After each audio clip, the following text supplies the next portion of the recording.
Okay, so now Chiro's got his event from, what was the date?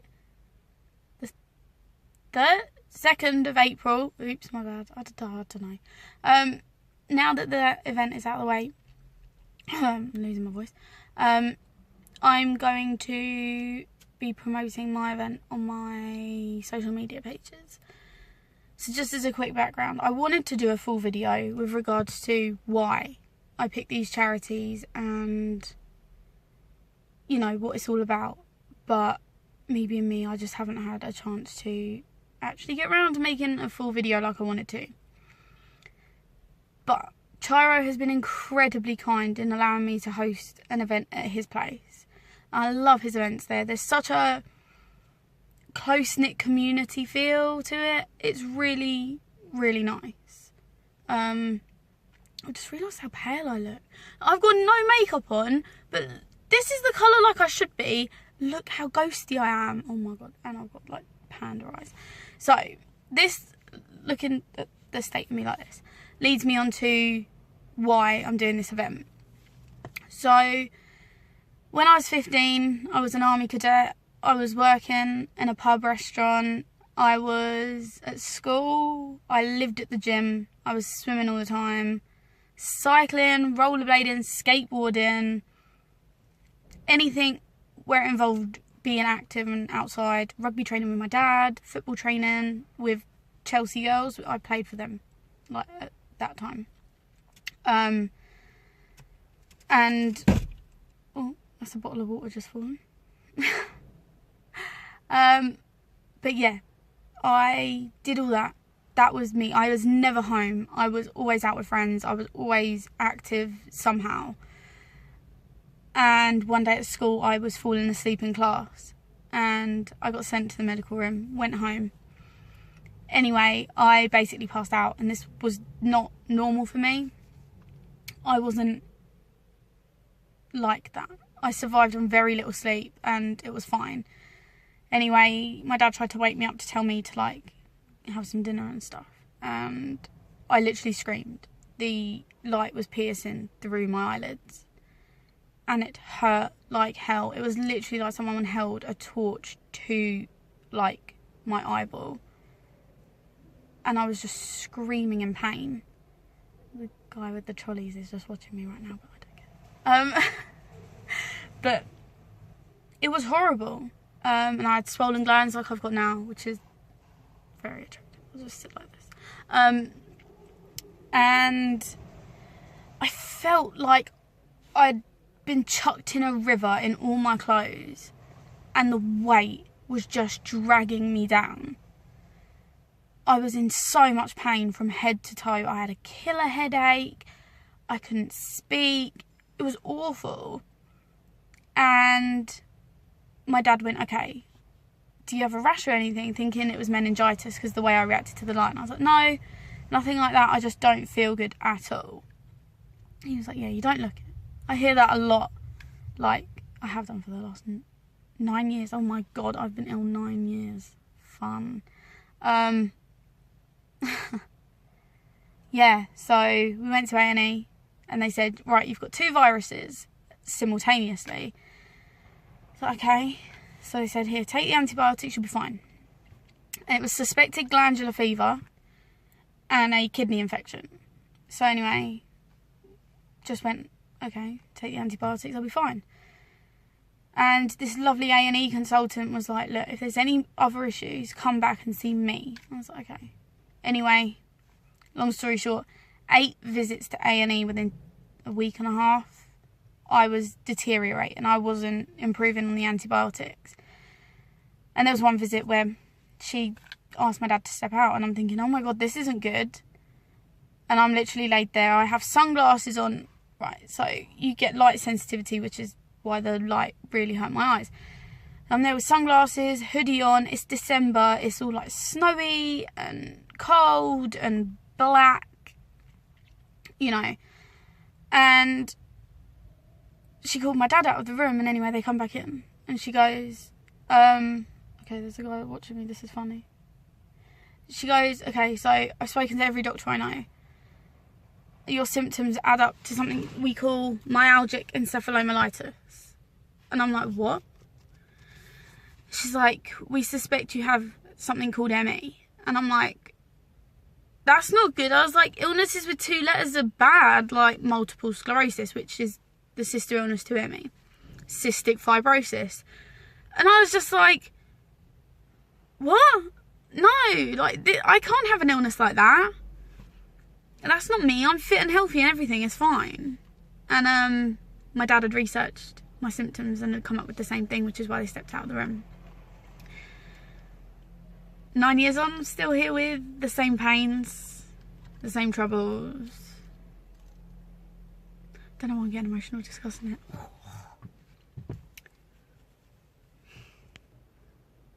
I had to take a quick second. I didn't join the army like I was meant to. I had to stop playing football. I missed the last 3 months of school and messed up a load of my GCSEs. My school were awful with it. I got bullied. Everyone said I was doing it for attention. Yet there was another girl in our year who had the same illness. She got all the sympathy in the world. Me, no. Yeah. So, everything changed. Everything changed.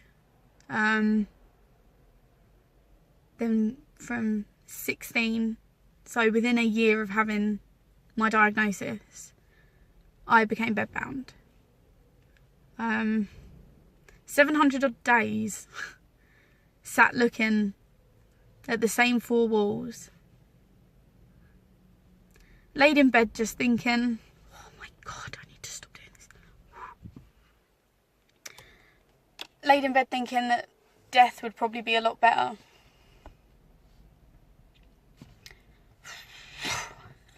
I didn't think it'd be difficult doing this video. Yeah. Thinking death would be less painful. And I wouldn't be a waste of oxygen. And then my dad got more ill. So I had to force myself to get better. I had to force it. The reason I became bedbound was I got sent to a treatment and research facility. The NHS funds it. And it's run by psychiatrists. And they basically learn everything about you from the day you were born to the day you're there. They ask everything. Relationships, friendships, family life, school life, everything. They find out everything about you. And then they get to a session where they go, and you're making yourself ill. You're keeping yourself ill. You're not really that ill, are you? Knowing that I was an army cadet and I was so driven and I was so headstrong, that got to me, and I basically said that I was going to walk around Battersea Park every day. And I did it. Like, I went and did it. And, yeah, it got to a point where I wasn't physically capable of doing that. And, yeah. I let someone get inside my head and make me like that. But I am where I am now. Still in a lot of pain, and I've had another diagnosis of fibromyalgia, which is brilliant. Which just means that the extra pains I feel on top of the ME pains are fibro pains. So that's kind of a rundown on it. And as I said, my dad got more and more ill. And there was one morning I came downstairs and my sister's going, he's not making sense, he's talking rubbish. And I've looked at him and just went, call an ambulance. And yeah, my dad got rushed into St George's, where they said, yep, he's had a heart attack. And they said his arteries are blocked 70 to 80%. We need to rush him in to do a procedure. And they did. They put 2 stents into his arteries to widen them so that the blood flow was better for his heart. And they wanted to do 5, but they said he wouldn't survive that.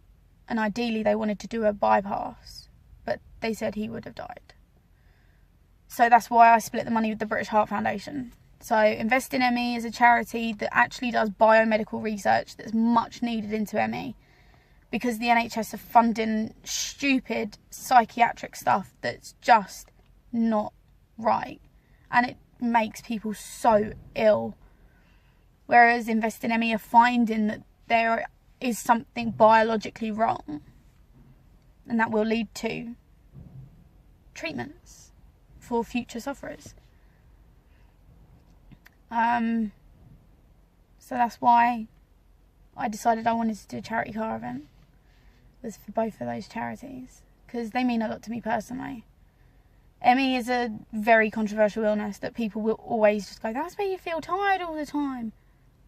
I honestly wish that was just it. But the true feeling, it's like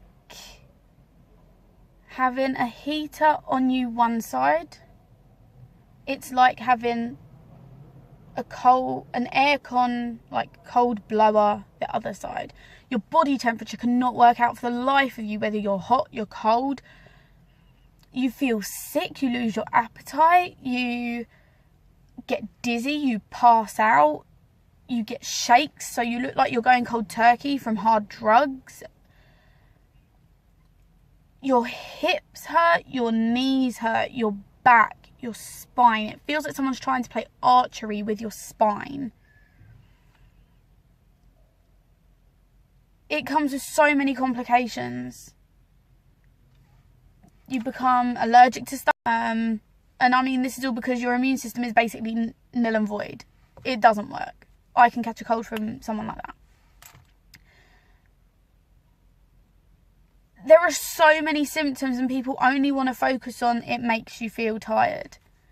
I have insomnia, but my body is so run down. It would kill for sleep, but it's like a human is a phone and it goes on charge. Sleep. When you have ME, it's like one of those really dodgy iPhone cables where it's snapped at the joint, and you know, you've got to hold it at the right position so that it actually charges. Yeah, our sleep doesn't go into REM sleep, so therefore you don't feel refreshed. We just have unrefreshing sleep. So yeah, okay, we can sleep for hours at a time, but it doesn't make you feel better. I used to sleep for about 26 hours when I was bedbound. And I'd wake up and I'd be like, wow, that was a quick nap. And it's like, no, you were asleep for 26 hours. But I just felt exactly the same as before. So, no, I'm not just lazy.